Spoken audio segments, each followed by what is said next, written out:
veces que la entrevista o que la venta como proceso básicamente es un proceso de comunicación.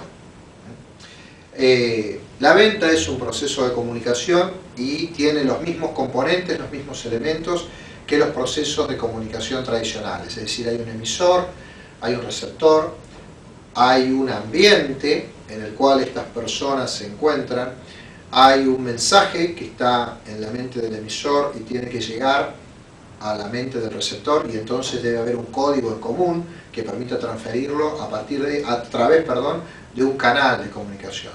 Los canales suelen tener ruidos, etcétera, etcétera, está todo bien desagregado en el manual. Pero como todo proceso, nosotros que estamos en el mundo de la empresa entendemos que además de quienes operan el proceso, hay un dueño del proceso, un responsable del proceso, es decir, una persona que lo administra. ¿Quién administra el proceso de comunicación en venta? Es siempre el vendedor. No hablamos de cualquier cosa. Con todo respeto y con cuidado escuche esto, ni siquiera hablamos de lo que el cliente potencial quiere hablar. Hablamos de lo que el vendedor quiere hablar. Un proceso de venta es un proceso de comunicación administrado por el emisor, por el vendedor. De hecho, la comunicación tiene un objetivo. La comunicación en ventas tiene un objetivo, que es la transacción, para lo cual tiene un requisito, que es identificar la necesidad del cliente. Hablamos de eso, hablamos de la transacción y hablamos de las necesidades del cliente. Quien administra es el vendedor. ¿Cuál es la herramienta fundamental para administrar el proceso de comunicación? Porque que yo diga que el vendedor es el que administra, si uno pudiese observar quién es el que emite ruido, quién es el que habla, quién es el que emite sonido en un proceso de comunicación de ventas, vamos a ver que por más que sea el vendedor el que administra, el que más habla debería ser el cliente. O sea, es un proceso de comunicación administrado por un vendedor que en realidad es la persona que menos emite de estos dos. Debería observarse en una buena entrevista de venta que habla mucho el cliente y poco el vendedor. ¿Cómo lograr esto?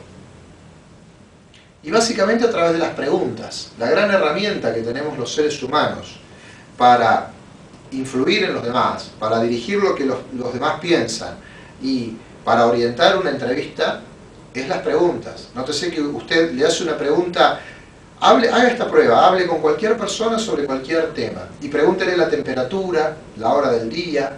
Cuando usted haga preguntas, la mente de su interlocutor hará foco en lo que usted está preguntando. Lo mismo le va a suceder a usted, es un mecanismo mecánico, es infalible.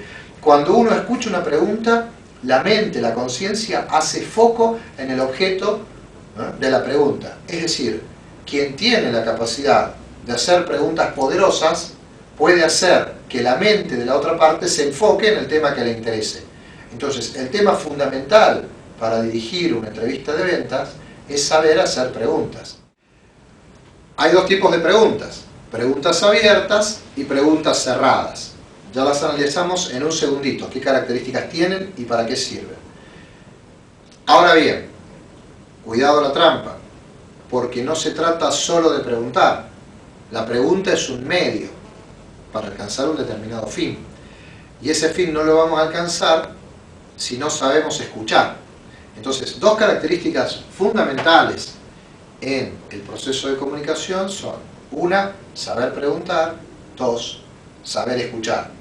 Y al saber escuchar, vamos a entender que no se escucha solo las palabras que nuestro entrevistado está diciendo. Se escucha y se observa la comunicación. El cuerpo tiene determinadas posturas, asume determinadas emociones. Él a su vez elige hablar de determinados temas y no de otros. Y con eso nos está manifestando su interés. Entonces, las claves en el proceso de la entrevista, una vez que hemos logrado una apertura favorable, son saber preguntar y saber escuchar. Con esto vamos a ir orientándonos hacia nuestra argumentación.